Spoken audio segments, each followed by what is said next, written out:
Já entrei. Ué.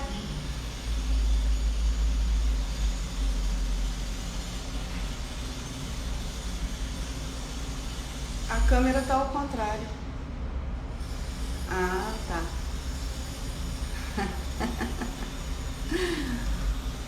Alô, bom dia, gente. Bom dia.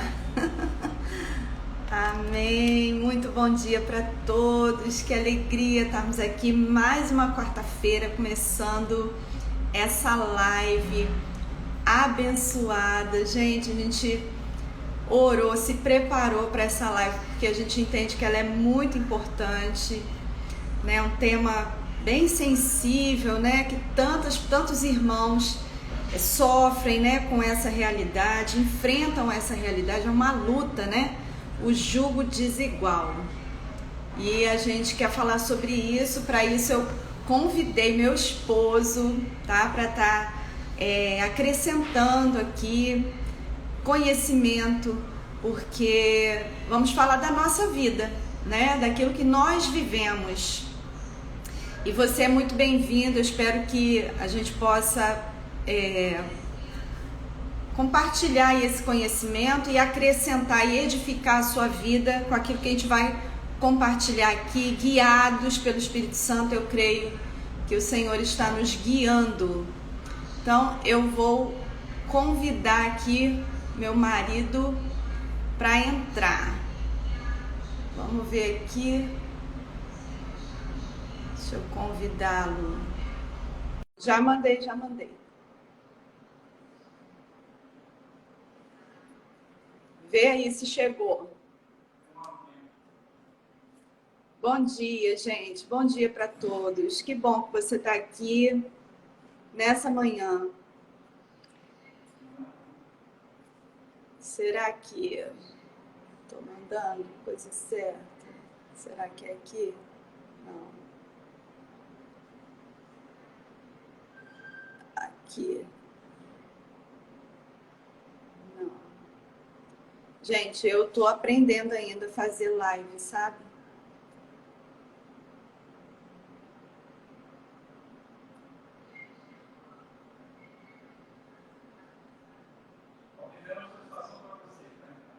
Chegou para você a solicitação? Hã?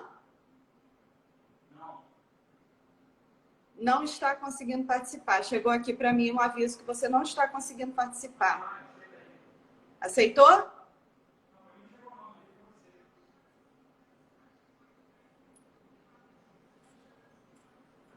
Gente, já vamos acertar aqui. Um minutinho. Aceitar.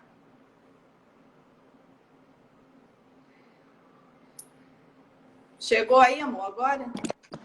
Ah, conseguiu hoje.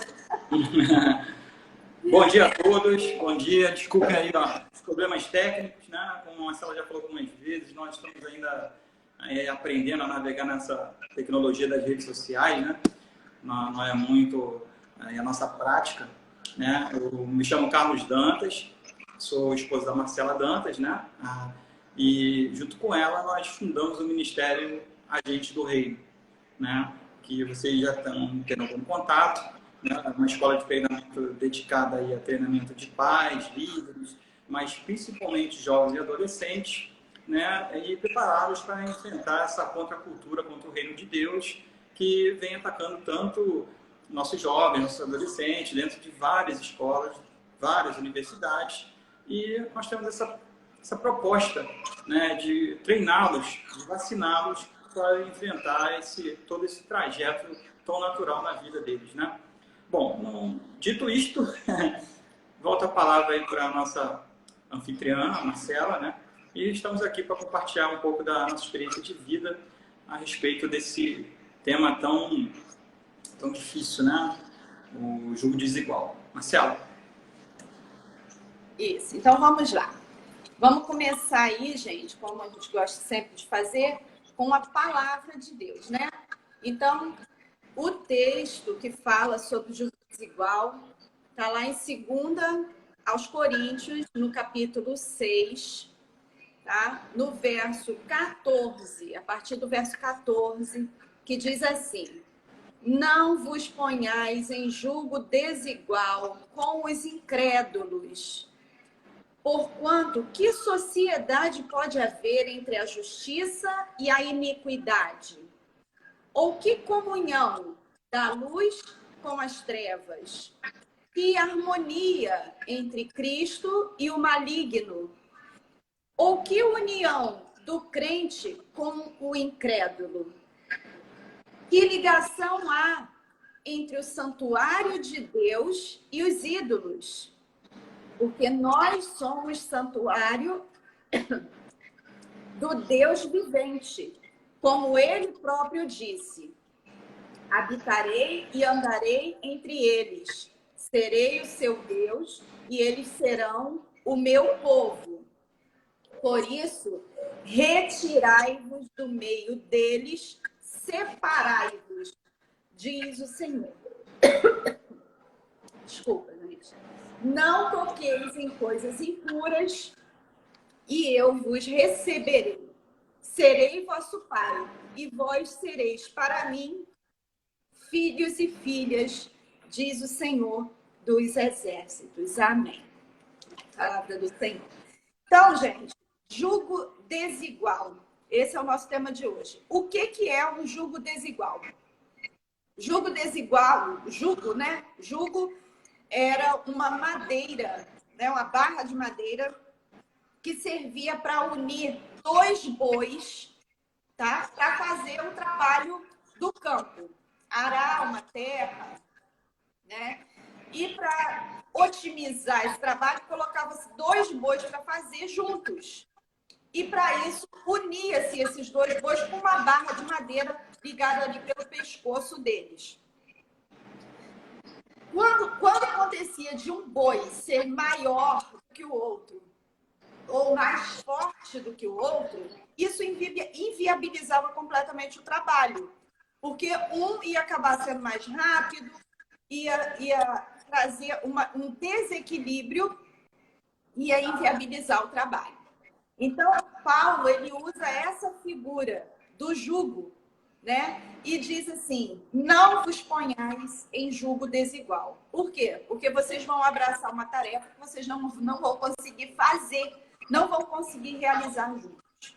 Não há nenhuma comunhão entre o crente e o incrédulo, né? E nós, eu e meu marido, nós vivemos o jugo desigual, né? Por muitos anos no nosso casamento. Por quê? Porque quando eu me converti, que eu me converti primeiro, nós já éramos casados, né? Quando nós nos casamos, nenhum dos dois era salvo, nenhum dos dois conhecia Jesus, né? Eu fui criada na igreja, né? Desde que eu nasci. Mas eu, com 15 anos, eu saí da igreja, né? E nunca cheguei a ter uma experiência com Jesus durante a minha infância e adolescência.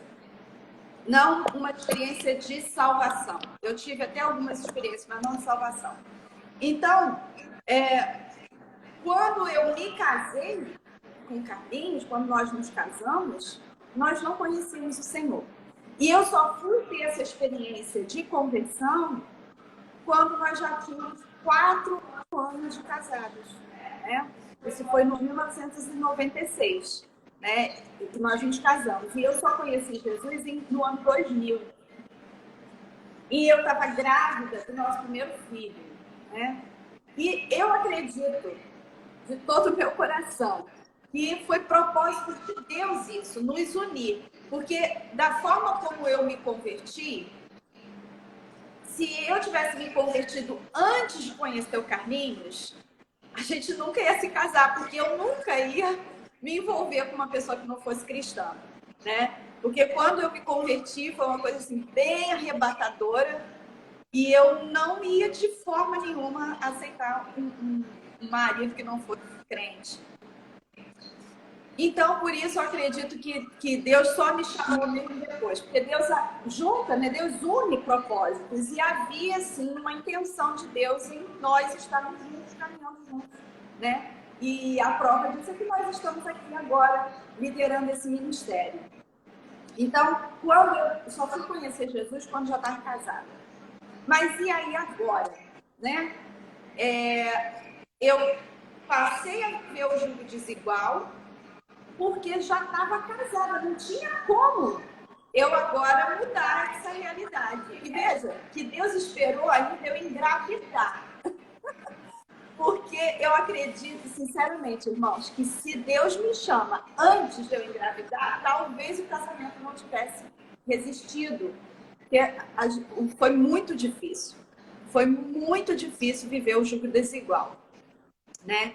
Então, a gente precisava realmente de laços mais profundos, né, para que o casamento pudesse suportar. Então, a gente quer aqui abençoar a sua vida, que você que vive esse problema, ou você que não vive, que você possa também ter o conhecimento para você ajudar outras pessoas que, porventura, enfrentem essa realidade que é muito difícil. Então, eu queria dividir com vocês, para começar, alguns problemas anteriores à minha conversão, que eu e meu esposo já vivíamos, já enfrentávamos, casados, né? Mas antes de eu me converter. Nós tínhamos um problema sério no nosso casamento, que era a vida financeira totalmente divorciada, né? Então, eu tinha o meu dinheiro, o meu trabalho, ele tinha o dinheiro dele, o trabalho dele, e a gente não misturava as coisas. Então, eu nem sabia quanto ele ganhava, nem ele sabia quanto eu ganhava, né? Então, era cada um com o seu dinheiro, pagávamos as contas ali, ele pagava a maior parte, ele pagava mais que eu, mas totalmente independentes financeiramente um do outro. Isso não é casamento, tá? Casamento é quando você tem tudo em comum. Nós não tínhamos, começava por aí. Isso já era um problema no nosso casamento. O meu marido, como não era cristão, ele tinha uma vida bem boêmia, né? Ele gostava de ficar nos bares, bebia, né? Tinha muitos amigos. E eu nutri uma expectativa depois de casada que era absolutamente irreal, né? E aí eu quero falar para os jovens, né? Se você quer casar com um homem que vai ser um homem caseiro, que vai ficar com você em casa, que não case com um boêmio, porque isso não vai rolar, né? Porque não, a pessoa não muda porque casou, né? E eu tive essa expectativa, né? Então, quando nós nos casamos, eu acreditava que o Carlinhos ia ficar em casa comigo. E não. A mesma vida que ele levava antes de casar, quando casamos, continuou a mesma coisa, né? Ele continuou gostando dos bares, dos amigos, de beber e tudo mais. Então, nós tínhamos problemas sérios, né? O casamento não era funcional, o casamento não estava legal, não estava bom, a gente já tinha problemas. E eu engravidei e logo em seguida me converti, né? Tive a minha experiência de conversão. Então, a primeira coisa que eu quero dizer para você que vive esse problema do jugo desigual, a ação assertiva tem que partir de você que conhece a verdade. Não adianta esperar do outro, porque o outro não conhece o Senhor, não tem compromisso com Jesus. Portanto, não espere do outro, né? Você que tem que ter o posicionamento ali assertivo, de acordo com a palavra. Quem conhece a verdade é você. E é você que tem que viver de acordo com ela, né? E que ação assertiva é essa? É obediência à palavra. Não é que você vai fazer alguma coisa, eu vou fazer isso para ter esse resultado. Eu vou agir assim para que ele não vá mais para o bar. Eu vou fazer isso para que ele pare de beber. Não, não é isso não. A ação assertiva é você obedecer a palavra pura e simplesmente por obedecer a palavra, por compromisso com Deus. Só isso. O resultado não está na nossa mão. Não somos nós que produzimos o resultado. Então, primeira coisa que você tem que entender, não há nada que você vai fazer hoje, agora, que vai produzir um resultado logo ali em seguida. É claro que toda obediência à palavra é uma semeadura que vai produzir uma colheita. Só que essa colheita você não sabe quando ela vai se dar. Né? No meu caso, demorou anos. Né? Então, eu me converti no ano 2000. Carminha se converteu no ano 2017. Então, foram 17 anos de espera. 17 anos semeando, né, para colher. E glória a Deus que eu fui. Mas não foi fácil.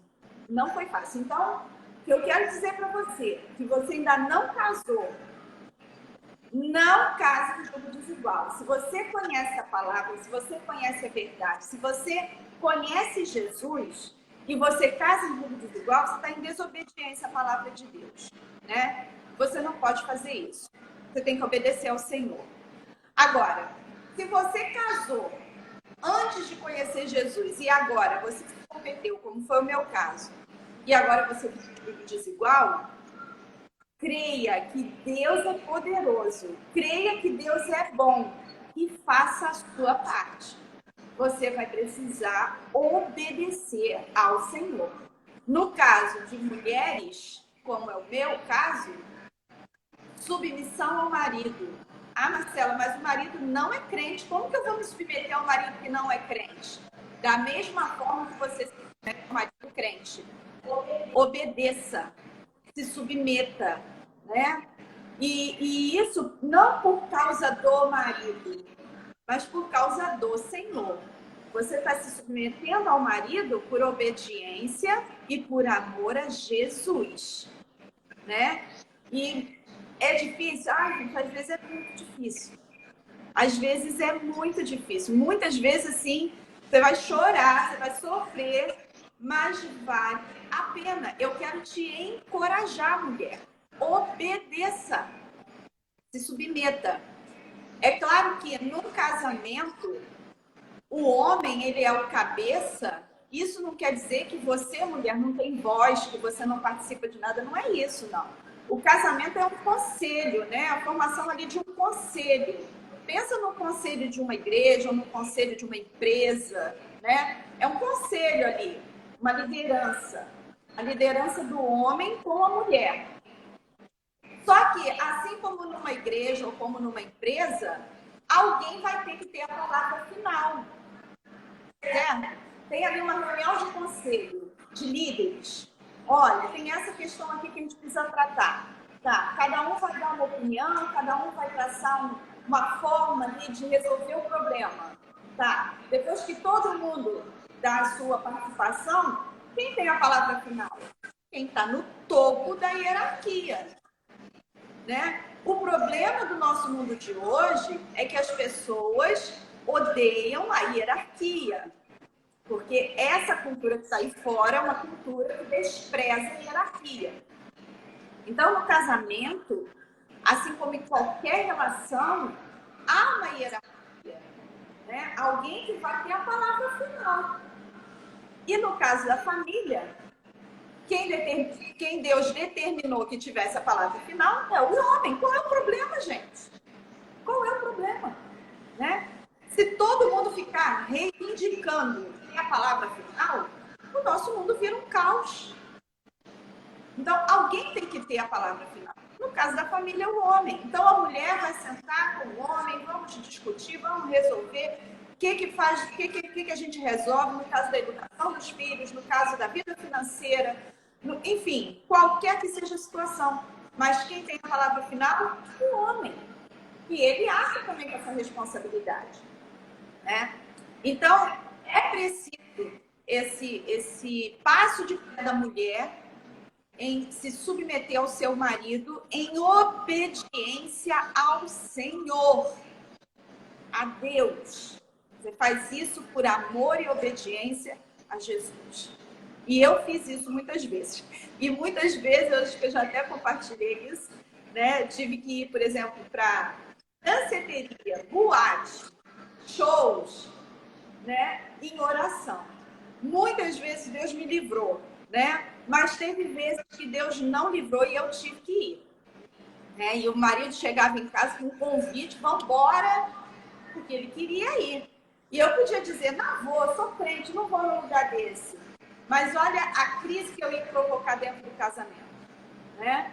E, então, Deus falava, vai, qual o problema? Você pode ir em qualquer lugar. Né?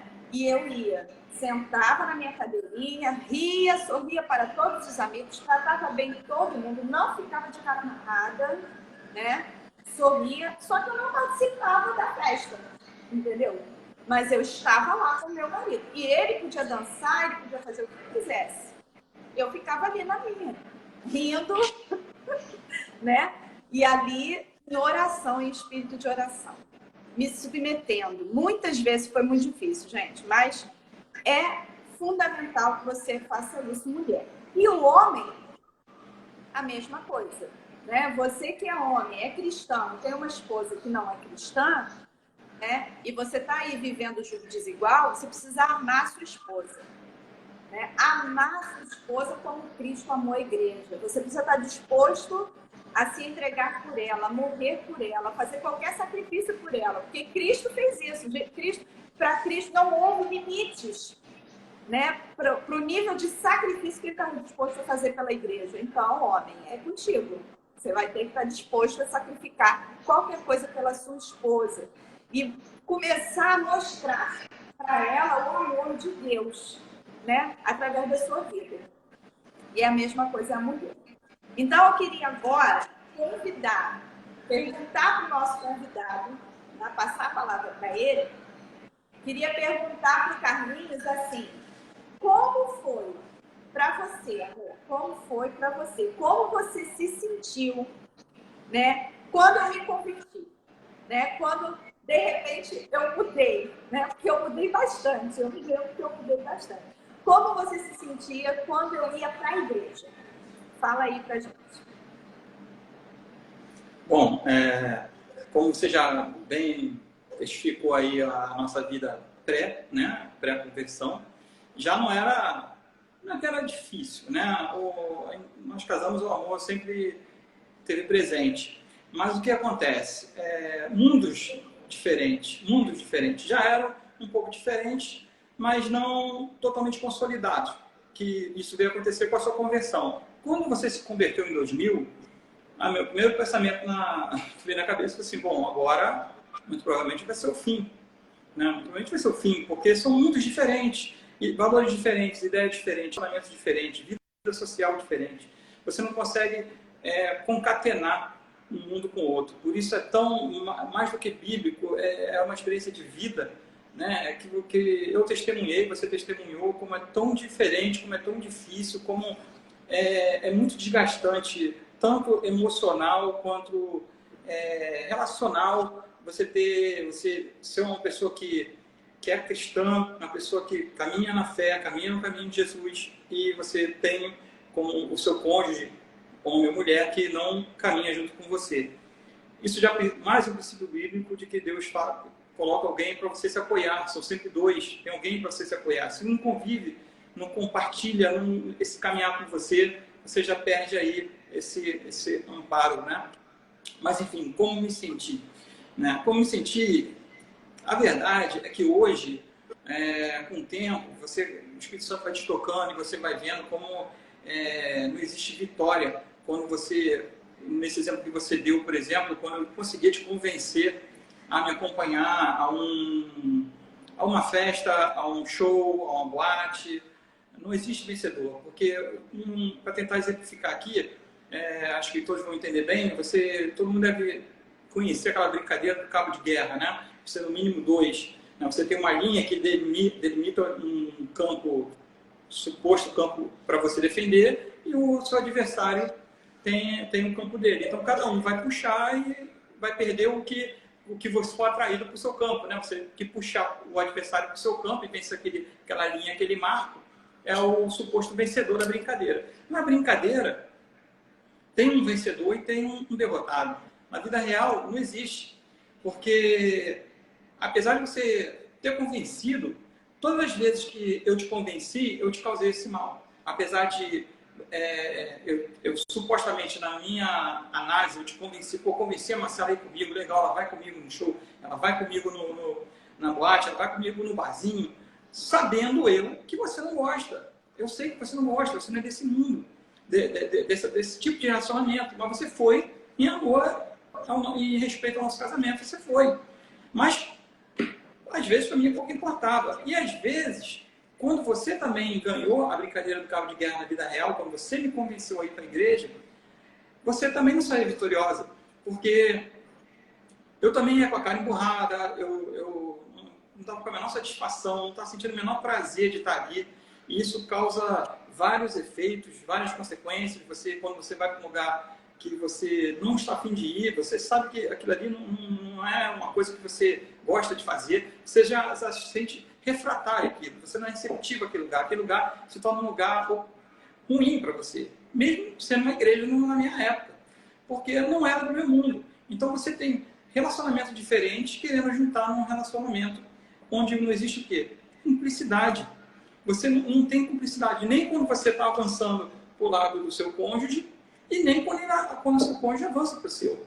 Então, a cumplicidade é você ser coautor, você aprovar aquilo, você está convivendo aquilo com uma pessoa no qual você está fazendo aquela ação.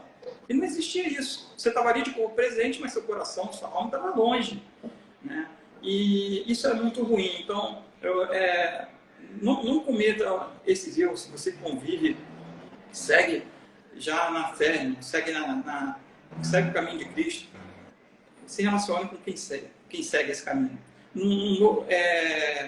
Estou aqui criticando quem não segue, não, tá? Estou falando assim, especificamente para você, para que você não passe por isso, porque não é fácil, não existe vencedor durante esse duelo, é muito, muito ruim, tanto quando você vence, tanto quanto você perde, ou seja, é derrota de uma forma ou de outra, e Deus sustentou esse casamento nosso. Através como ela foi fiel a Deus, eu tenho certeza disso, eu sou testemunho disso, porque o Espírito Santo foi me tocando suavemente, suavemente. Toda vez que ela tentava, por ela me chamar para ir para a igreja, ou mover uma ação em direção ao mundo dela, a maioria das vezes ela fracassou, mas ela insistiu. E eu fui tocado, apesar de ter todo esse espaço temporal relativamente grande, 17 anos, as mudanças foram sendo suaves ao decorrer desses 17 anos.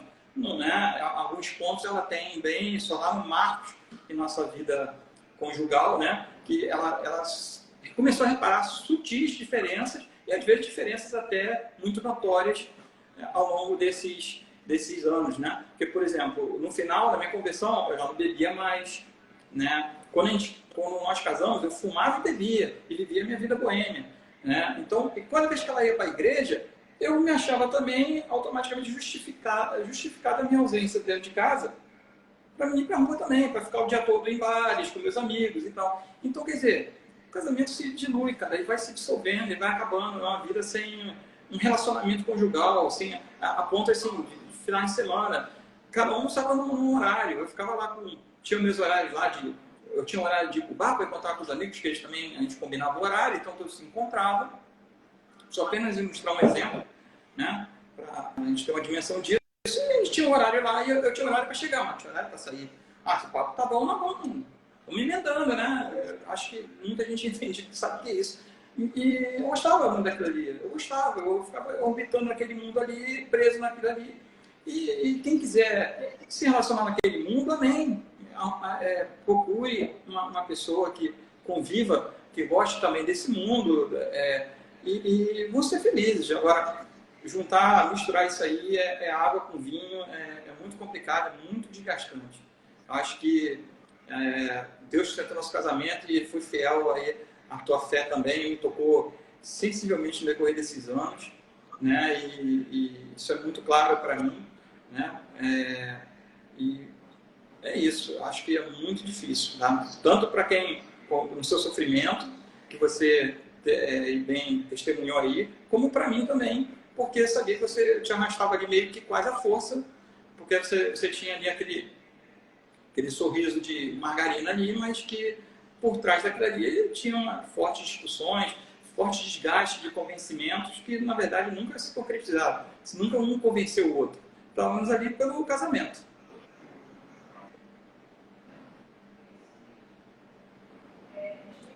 Para vocês verem, gente, como que é um negócio assim, só quem passa que sabe. É muito difícil o julgo desigual. É uma empreitada assim, que você toma diante de você, né? E que você precisa, exercício de fé diário.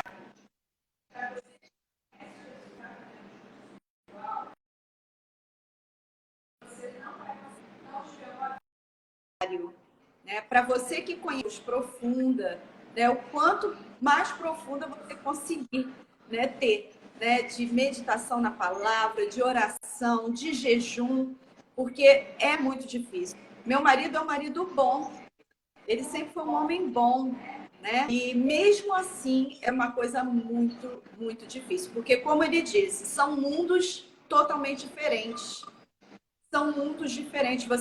A gente começa a habitar mundos completamente diferentes, distintos, né? A nossa irmã falando que sabe o que é, muito difícil mesmo.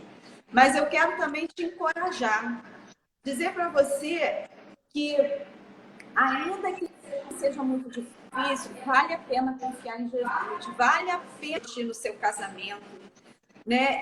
O Carlinhos estava falando de como ele foi mudando ao longo do tempo. O Carlinhos teve uma experiência de conversão muito bacana, muito interessante, muito assim, original. Normalmente as pessoas têm um encontro com Jesus e depois a vida mudando, né? A pessoa vai se convertendo dia após dia, né? Vai convertendo seus caminhos, né? De acordo ali com a vontade de Deus, com a palavra. Isso foi ao contrário. Ele primeiro foi se convertendo, né? Foi convertendo seus caminhos. Ele primeiro começou a limpar a vida para depois tomar a decisão com Jesus, né?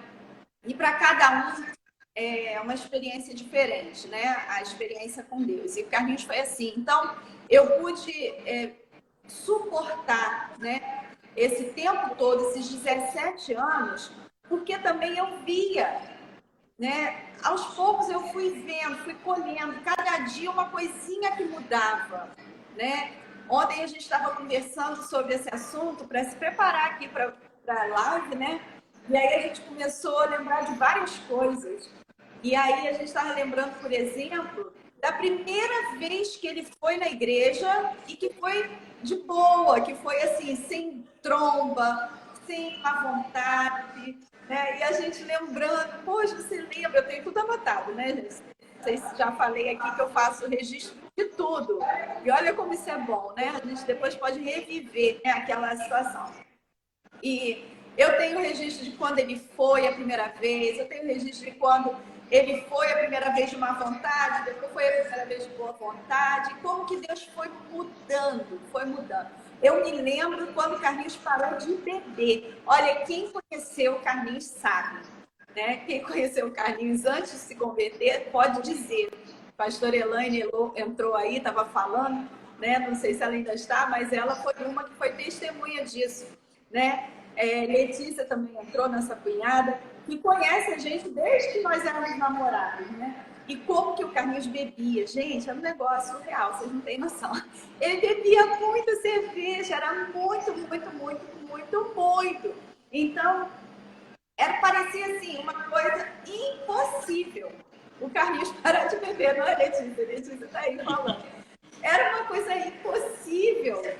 Aos meus olhos, era impossível. Eu falava, Senhor, eu só acredito porque a tua palavra diz que tudo é possível para o Senhor e tudo é possível àquele que crê. Porque com os olhos naturais eu olhava e dizia, não pode ser. Isso nunca vai acontecer, né? E quando foi em 2016, quer dizer, ele se converteu em 2017, mas ele parou de beber um ano antes. Um ano antes parou de beber, tomou a decisão e parou. Então foi uma coisa assim, foram lutas. Eu me lembro que antes do Carlinhos parar de beber, teve um dia que a gente até teve assim, uma situação lá com a minha sogra, né, com a mãe dele, que é minha mãe também, minha sogra, né? Amo como se fosse minha mãe. E ela tinha a ver com bebida. E aí eu me lembro que quando ela desceu, foi para casa dela, eu me joguei de joelho na sala da nossa casa. E eu gritava, falando com Deus, igual a louca. E eu profetizava assim, eu não aceito mais esse espírito dentro da minha casa. Né? E eu gritava. E ele estava em casa, estava lá no quarto ouvindo. A louca lá de joelhos, orando, clamando, profetizando, dizendo, não aceito. Meus filhos nunca vão beber. Meus filhos nunca vão estar numa mesa de botequim. E eu comecei a repreender aquilo. Poucos meses depois o Carlos parou de beber. Então, Marcela, então a receita é fazer isso? Não. A receita é você obedecer a Deus. A receita é você todos os dias em obediência ao Senhor. A palavra de Deus ela é poderosa e ela é fiel. Né? Se você seguir ali os princípios da palavra de Deus, Deus é fiel. Ele zela pela sua palavra, para que ela não caia por terra. Não. Se você obedecer, Deus vai honrar, não a você, Ele vai honrar a si mesmo, Ele vai honrar a sua própria fidelidade. Né? Deus, Ele é um Deus de palavra, Deus é fiel. Né? Ele não é fiel a mim, nem a você, Ele é fiel a Ele mesmo. Então, aquilo que Ele promete não cai por terra. Né? Então, se você viver a sua vida ali pautada nos princípios, você vai colher. Né? E aí, eu me lembro, amor, que você detestava igreja, detestava pastor, detestava religião de uma forma geral. Né? Quando isso começou a mudar no seu coração? Quando isso começou a mudar? Quando o seu coração começou a se abrir para Jesus? Conta aí pra gente. A gente até estava conversando, né? Quanto é difícil assim você ter eu não sou tão bom assim com datas e dias e eventos como você, né? Você tem aquele negócio, Marcela anota tudo que acontece, até o que tem menor significância, até aqueles troços muito significativos, muito simbólicos, né? Muito marcantes na vida, né? Das coisas maravilhosas que Deus faz, né? Eu não tenho tanto esse registro cronológico, nem na mente, nem registrado em papel, que, aliás, é uma falha que eu tenho que corrigir. Né? Mas, enfim, alguns eventos foram mexendo muito comigo. Numa das vezes, nós estávamos dormindo, né? E o Bruno dormindo no nosso quarto, a gente esquece de dormir no nosso quarto. Aí o Bruno dormindo no nosso quarto, no meio da madrugada. Eu lembro que aquela experiência foi uma das mais marcantes. Bruno dormindo, ele acordou no meio da madrugada com uma cãibra, uma dor na perna, com cãibra, mas uma dor insuportável. Aí ele chamou, aí como ele estava do lado da Marcela, ele disse, mãe, eu tô com cãibra, não consigo mexer minha perna. Eu escutei, mas a Marcela já começou a dar o primeiro atendimento, né? E era uma cãibra. Aí eu fiquei só meio que aquele acordado dormindo, né? Esperando se concretizar ali, aquele fato ali, ia passar a câmera e ia voltar a dormir. Só que a câmera não passou, não passava, e ele começava a entrar cada vez mais, tal, até que uma sala me acordou. O Bruno está com câmera, não passa. E ele não conseguia mexer a perna, né? Aí eu levantei rápido, né? Contornei a cama lá, cheguei do lado dele, botei a mão no ombro dele lá e falei, filho, levanta, faz força, levanta, que você vai esticar a perna e vai passar essa câmera, levanta. Mas assim, cara, instantaneamente, ele levantou, a dor sumiu, a dor desapareceu, ele voltou a dormir quase imediatamente. Parecia até que ele nem tinha vivido aquilo, você lembra, sabe? A dor passou assim, ele mexeu a perna assim, passou, deitou, dormiu instantaneamente.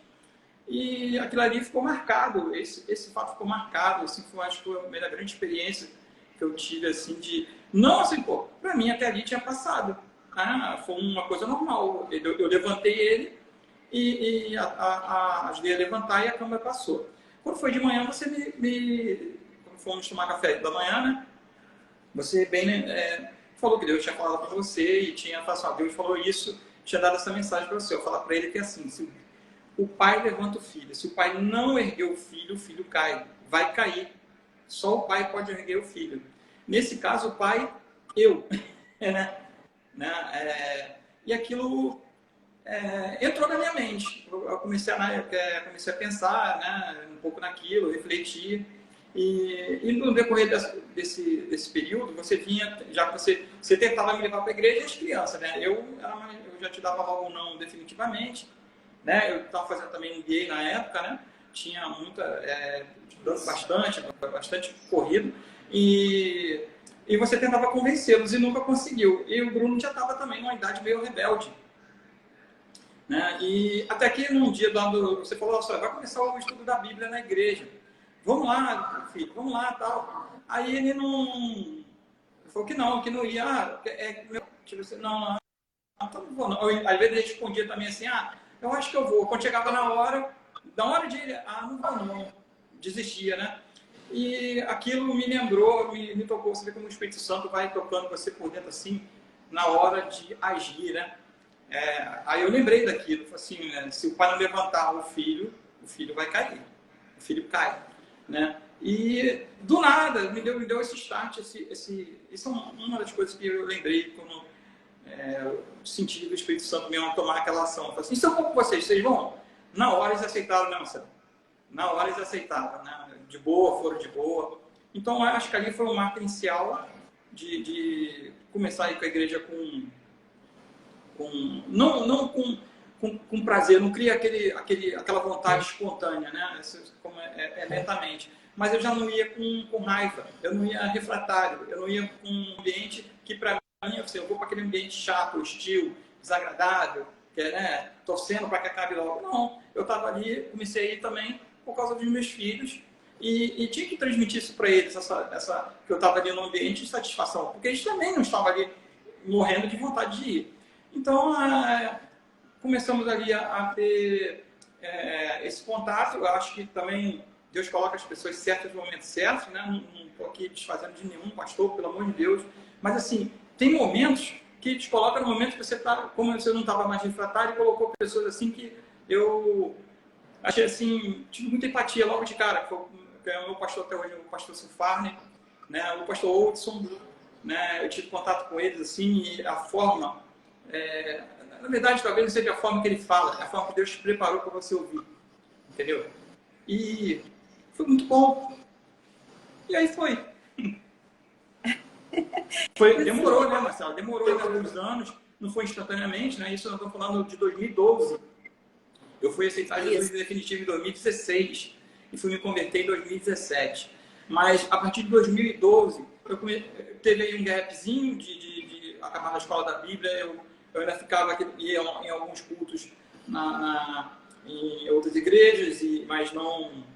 Mas, cara, assim, é bem difícil, como estão falando, jugo desigual. Você transitar de um mundo para o outro, você fazer essa transição não é fácil, não porque você é estranho, é uma coisa que está entranhada, está dentro de você. Algumas coisas, não é fácil extrair isso, está enraizado. Então, você, em alguns momentos, você quer viver os dois mundos e não dá. Eu acho que esse que é o pior. O pior da transição, o pior de você migrar de um para o outro é a transição. Você tem que suportar isso, mas você tem que saber que é um estado temporário. Ele não é permanente, ele não é o objetivo final. É uma transição. Então, o que acontece? Na transição, você quer habitar nos dois mundos. Você quer a vida boêmia, o barzinho e aquilo tudo, e você você se sente também atraído pelo mundo, pela palavra, para seguir o caminho de Deus. E não existe o caminho nos dois mundos. Em cima do muro você não pode ficar, em cima do muro você não consegue caminhar, porque é óbvio, gente, em lugar nenhum você consegue caminhar em cima de muro, né? Você não pode viver os dois mundos, né? E a desconexão, ela leva tempo, e para que seja uma ferida fechada, demora esse tempo todo, né? Não digo ferida, não sei se eu me referi bem como sendo uma ferida. Eu digo assim, é uma coisa que eu não quero mais assim como meu meio de vida, entendeu? Então, para você tirar isso, extirpar isso do seu, como vou dizer, seu convívio, da sua vivência, do seu dia a dia, né? É complicado, demora tempo, mas foi um caminho para mim, graças a Deus, sem volta, sem volta. Aleluia, aleluia, aleluia. Foi muito forte essa experiência, gente. Foi demais, assim. O Bruninho, ele ficou de joelho no chão, não levantava de forma nenhuma. E eu tentando levantar o garoto para esticar a perna, né? E ele não levantava. Carlinhos levantou em um segundo, conseguiu botar o garoto de pé. E ali, quando eu fui deitar de novo, quando eu deitei, o Espírito Santo falou: filha, entende o significado. Olha como Deus é lindo, né? Se o pai não se levantar em favor do filho, o filho não fica de pé. Aleluia! E ali foi muito tremendo, né? Porque essa palavra entrou no coração dele. Eu vinha convidando ele naquela semana para participar da escola da Bíblia que ia começar lá na igreja. E convidando o Bruninho também. O Bruninho estava com 12 anos nessa época, né? E aí dizia que ia e tal, mas chegava na hora eu nunca ia. E no dia de ir, no domingo, isso foi de sábado para domingo, quando foi no domingo de manhã, eu perguntei: vamos, amor? Aí ele: não vai dar, porque eu tenho que estudar, me preparar para MBA, não sei o quê. Aí eu fiquei na minha, fui falar com o Bruno, fui acordar o Bruno: vamos, Bruno? Não, mãe, não vou não. Quer dizer, aí o Carlinhos falou: e se eu for, você vai? Aí ele: se você for, eu vou. Olha só, a palavra encarnando, tomando vida, né? Se eu for, você vai? E o Bruno disse: vou. E hoje nós temos a alegria de ter os nossos 2 filhos ali caminhando também nos caminhos do Senhor, né? Eu fico muito emocionada, porque foram muitos anos orando por ele, orando pelos nossos filhos. Hoje, tanto o Bruno quanto o Pedro, né, se batizaram, fizeram sua profissão de fé, convivem, né, não só na igreja, mas têm uma fé no Senhor, né, confiam em Jesus, confiam na palavra. Então, isso não tem preço, gente. Então, eu digo assim: mas demora muito, mas é muito difícil. Gente, mas vale a pena. Vale muito a pena. É a sua família, é a sua casa, é o seu casamento, né? Então, vale muito a pena. Invista nisso. Mas a gente vai sofrer. Gente, tem como viver nesse mundo sem sofrer? Pelo menos você vai estar sofrendo pela sua família, pelo seu marido, pelos seus filhos, ou pela sua esposa e pelos seus filhos. Nada tem mais valor que isso na vida. Sofrer todo mundo vai. Todo o tempo, o mundo aqui, a vida aqui é uma vida de sofrimento, gente. Mas escolha pelo que sofrer, né? Sofra por uma coisa que vale a pena. E vale muito a pena, gente. É sofrimento, é luta, tem muitos momentos que você vai ter que ir para o joelho, clamar a Deus: misericórdia, me socorre, me sustenta, me renova, mas Ele sempre vem. Jesus sempre vem, Ele sempre vem. Eu posso te garantir isso.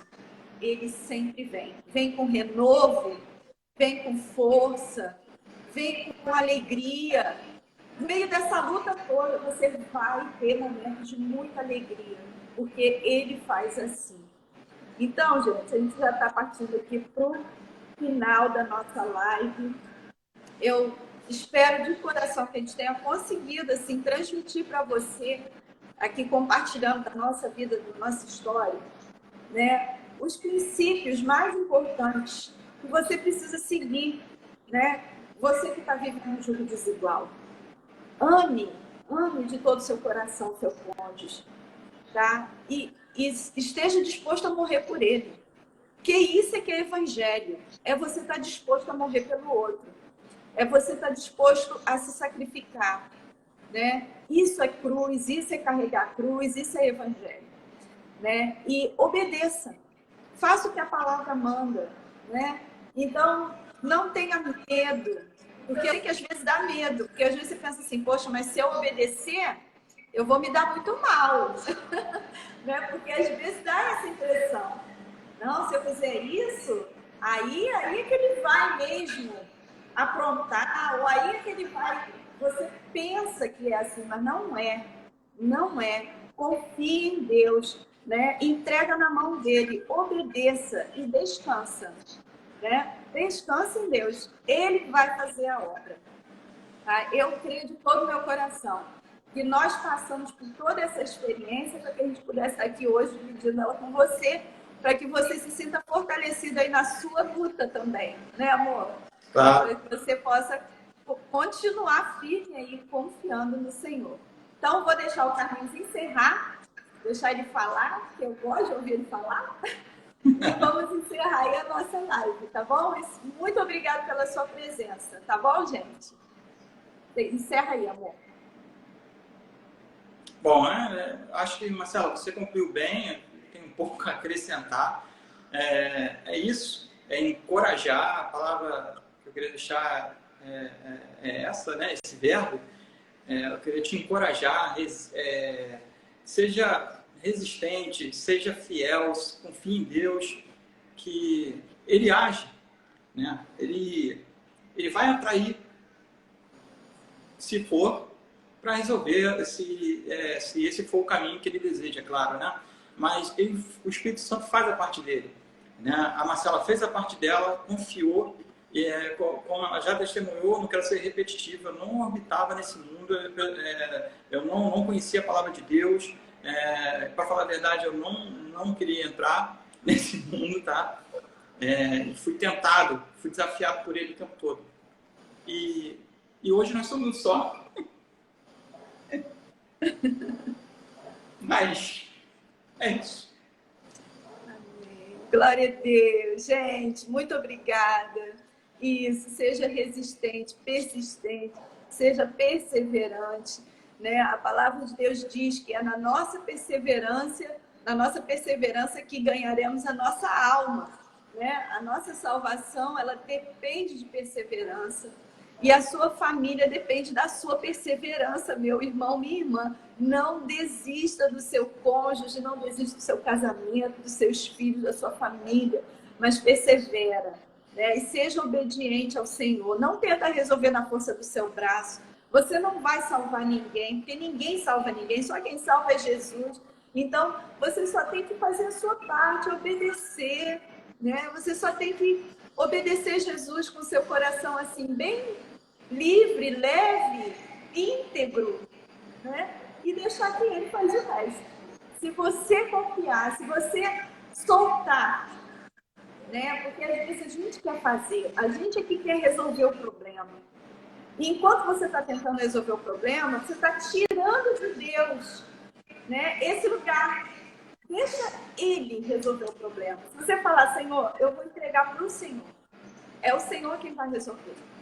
E você só faz a sua parte. Você ama, você se sacrifica, você obedece e deixa o Senhor fazer. Eu te garanto, ele vai fazer. Ele vai fazer. Porque Deus é bom e ele é fiel. Então, Amém. gente, muito obrigada pela presença de vocês, tá?